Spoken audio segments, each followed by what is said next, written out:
The small-town diner sat on the corner of Main Street, a place where truckers, locals, and weary travelers often gathered.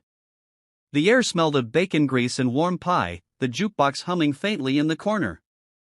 But that afternoon, the quiet atmosphere was about to be shattered. At a corner booth sat Lily, a fragile-looking girl with soft brown hair tucked behind her ears.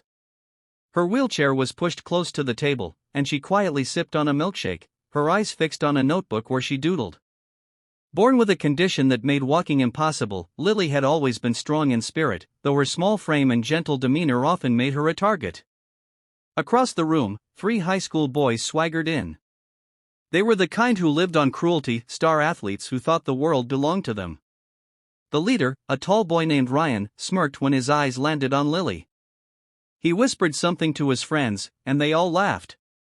The diner's regulars noticed, but no one moved. Fear has a way of freezing people. Ryan and his friends approached Lily's table. "What are you drawing, cripple?" Ryan sneered, snatching her notebook. Lily's cheeks flushed red, her hands trembling.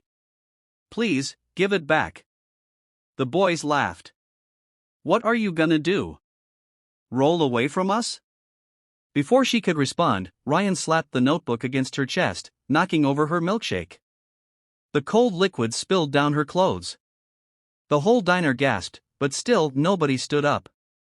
And then came the slap. A sharp, stinging sound echoed through the diner as Ryan's hand struck Lily's face. She let out a soft whimper, tears instantly filling her eyes. For a moment, time stopped. But instead of apologizing, the boys laughed harder. One of them leaned in close. "Nobody's gonna save you, freak. Nobody cares." Lily's mother, who worked double shifts as a nurse, wasn't there to protect her. The waitress behind the counter wanted to say something, but fear silenced her. Customers shifted uncomfortably in their seats, staring into their plates. And in that moment, Lily felt more alone than ever. The boys eventually swaggered out, leaving her humiliated. She wiped her tears, her small hands shaking, but forced herself to stay. She had nowhere else to go. The diner returned to its uneasy quiet, but the shame lingered like a storm cloud. What nobody knew was that the storm was just beginning.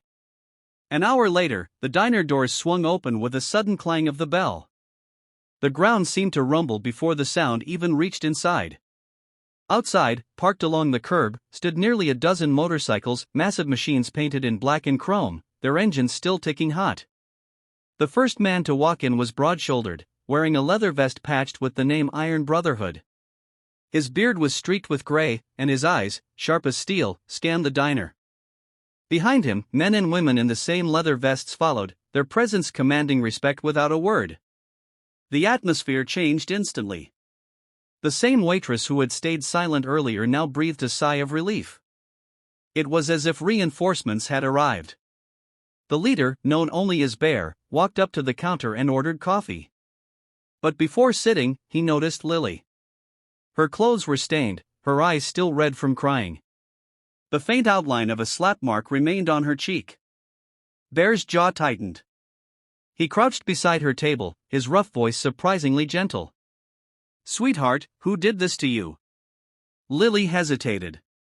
Fear still lingered, but when she looked into his eyes, she felt something she hadn't felt in a long time: safety. Her lips trembled. "3 boys, they slapped me. Took my notebook. Everyone just watched." The diner fell silent again, but this time, it was a silence filled with tension. The bikers looked at each other, their faces hardening. Bear stood up slowly, turning toward the crowd. His voice thundered. "Who watched this happen? Who stood by while a child was struck?" No one spoke. Heads hung low. Bear nodded grimly. "Then we'll handle it."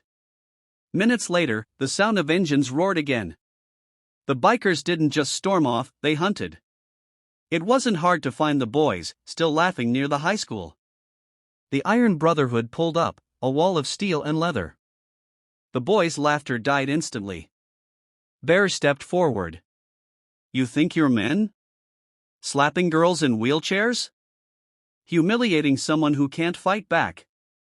His voice cut like thunder. The boys stammered, their bravado gone. One tried to explain, but Bear raised a hand. Save it. You owe her an apology. A real one. Under the weight of those piercing stares, Ryan and his friends shuffled back to the diner, pushed by the presence of a dozen watchful bikers. When they walked in, Lily froze, fear flickering in her eyes. But this time, it was different. Bear stood beside her. Tell her what you told us. Ryan swallowed hard. His voice cracked. I'm sorry. I shouldn't have touched you. I shouldn't have laughed. I was wrong. The boys' faces burned with shame. For once, they felt the sting of humiliation, but this time, it was deserved. Lily looked at them quietly. Her voice was soft but firm. You didn't just hurt me. You showed everyone who you really are. Don't do it again. The diner erupted into applause. For the first time that day, Lily felt powerful. The bikers stayed for pie and coffee, laughing and filling the diner with warmth. Before they left, Bear leaned down to Lily. You ever need us, you just call. You're family now. That night, Lily went home with a smile. For years, she had been invisible, a target of cruelty. But now she knew there were people in this world willing to fight for her. And for everyone watching the story unfold, one truth became clear: silence helps the bullies, but courage, no matter who it comes from, changes everything.